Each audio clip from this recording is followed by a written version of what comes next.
Hi mga karag-karag, welcome back to my vlog. Isang magandang gabi sa inyong lahat mula dito sa Lasak City. Wala muna tayong menopausal distraction look dahil galing akong lamay mga karag-karag, kauwi ko lang dito sa bahay. At eto na nga, hahabol tayo ngayon sa mga kaganapan sa Miss International 2025. So hindi ko talaga na vlog ang laban ni Inday Myrna natin dahil hindi ko nasundan yung mga ganap niya, yung preparation niya. At wala naman sa Miss International kasi walang chismisan, wala mga pa-iskandalo. Very kalma lang talaga. Wala ka mahagilap na mga pa-issue. Di ba?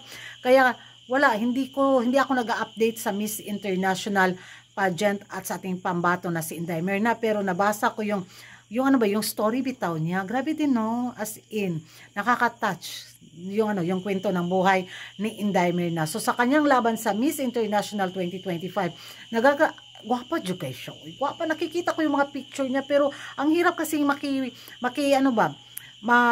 mag-update bitaw na wala, hindi ko na check yung mga pa-eksena niya. Para din naman akong buang-buang dito. Ay, to.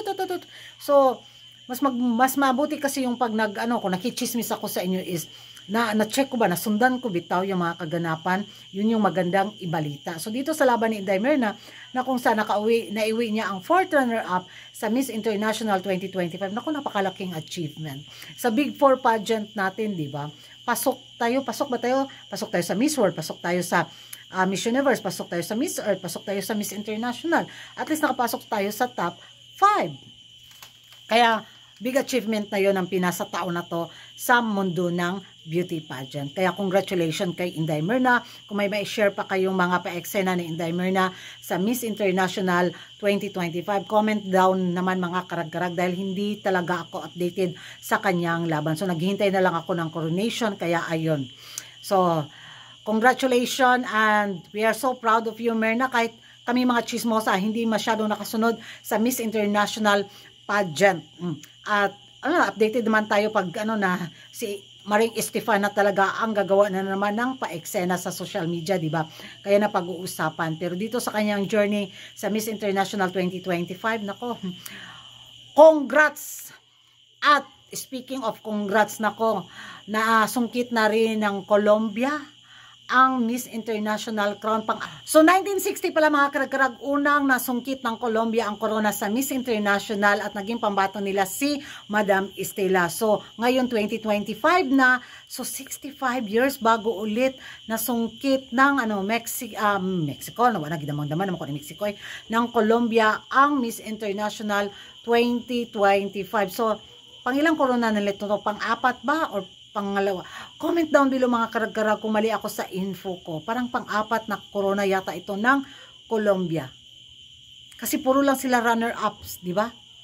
So, ewan ko sa inyo mga karag-karag kung ano yung magiging reaction nyo. Gwapa man po ng pambato ng Colombia. So, wala lang. Very kalma lang. Tahimik lang talaga ang Miss International pageant. Hindi kagaya sa Miss Universe na pati yung pagkachismosa natin mas stress. Yung pa-production bitaw sa Miss International, kalmado lang din. Walang karte-arte. Di ba? Walang mga daloy ng trapiko sa mga pa-intriga at iskandalo. Very talaga, professional ang mga Hapon. Di kagaya dito sa Miss Universe na talagang, binalasubas, diretso imbornal. Yun yung kaibahan. Dito sa maingay na pageant na puro na lang intriga at kontrobersiya, ay ang daming chismis.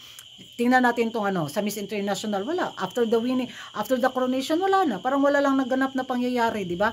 So, mag-ingay tayo sa comment section mga karag-karag kung ano yung magiging reaction ninyo. Comment down below kung may mga nasaga pa kayong mga pachika dyan, pa-share naman at i-check ko at maghahanap pa ako ng mga kaganapan. Kaya, yun. And bye-bye!